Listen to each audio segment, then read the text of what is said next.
Brazil में एक बस और ट्रक की टक्कर से हुए हादसे में 40 लोगों की मौत हो गई, जबकि कई लोग घायल हो गए। बताया गया कि कपड़ा बनाने वाली एक कंपनी के कर्मचारियों को लेकर जा रही बस हाईवे पर एक ट्रक से टकरा गई। टक्कर इतनी जोरदार थी कि बस और ट्रक दोनों के परखच्चे उड़ गए। हादसे के बाद मौके पर पहुंचे राहत बचाव दल और पुलिस वालों ने घायलों को अस्पताल पहुंचाया।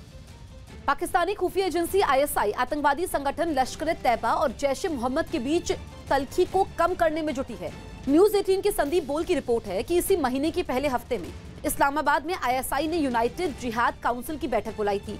खबर है कि जिसमें ISI ने लश्कर और जैश से आपसी तनातनी कम करने के लिए कहा और एक साथ मिलकर काम करने की हिदायत भी दोनों को दी, क्योंकि कई बार हथियारों और पैसों की तंगी की वजह से दोनों संगठन आमने सामने आ गए थे।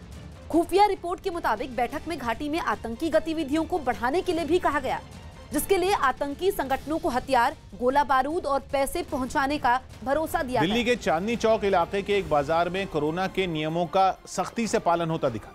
दिल्ली में ही कई ऐसे बाजार हैं जहां लोग कोरोना से बेपरवाह हैं और वहां खरीदारी के लिए भीड़ लगी रहती है। लेकिन चांदनी चौक इलाके का ये क्लॉथ मार्केट उन सब से अलग नजर आया। वहां कोरोना से बचाव के हर तरीके को लोग अपनाते दिखे। करीब 800 दुकानों वाले इस बाजार में सभी लोग कोरोना के नियमों को पूरी तरह मानते दिखाई दिए। चांदनी चौक में इस वक्त हम मौजूद हैं, जहां पर अक्सर आपको काफी ज्यादा भीड़ नजर आती है, लेकिन इसी चांदनी चौक के बीच में एक बाजार है। यहाँ कोरोना के जो नियमों का पालन है वो भरपूर किया जाता है। तापमान मापना हो, हाथों को सैनिटाइज करना हो या फिर 2 गज की जरूरी दूरी रखनी हो, इस बाजार में पहुंचे लोग इन सारे नियमों का पालन करते नजर आए। इतना ही नहीं, खरीदारी के बाद बाजार से बाहर ले जाते वक्त भी सामान को सैनिटाइज किया गया ताकि कोरोना फैलने का खतरा न रहे। बचाव हेतु जो भी हमें सावधानी बरत रही है वो हम बरत भी रहे हैं और आगे भी बढ़ते हैं। भीड़ न बढ़े इसके लिए लोगों से एक साथ बाजार में नहीं घुसने की अपील भी की गई। जम्मू कश्मीर के 12 जिलों में भारी हिमपात का अलर्ट जारी।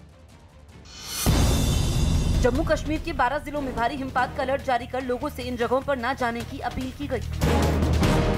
पीएम मोदी की सलाह के बाद केंद्रीय स्वास्थ्य मंत्रालय ने सभी राज्यों को चिट्ठी लिखकर कोरोना की वैक्सीन पर ब्लॉक टास्क फोर्स बनाने को कहा। स्पेन के एक द्वीप पर शरणार्थियों से भरी एक नाव के पलट जाने से उस पर सवार 7 लोगों की मौत हो गई, जबकि कई लोगों को सुरक्षित किनारे तक पहुंचाया गया। मुंबई के परेल इलाके में गोदाम में आग लग गई और उसके बुझने तक लाखों रुपए का सामान जलकर राख हो गया। दिल्ली के पास यूपी के नोएडा में पुलिस ने मुठभेड़ के समय एक बदमाश को पैर में गोली लगने के बाद गिरफ्तार कर लिया, लेकिन उसका एक साथी मौके से फरार हो गया। ब्राजील में एक बस और एक ट्रक की भिड़ंत होने से बस में बैठे 40 लोगों की मौत हो गई, जबकि कई लोग गंभीर रूप से घायल।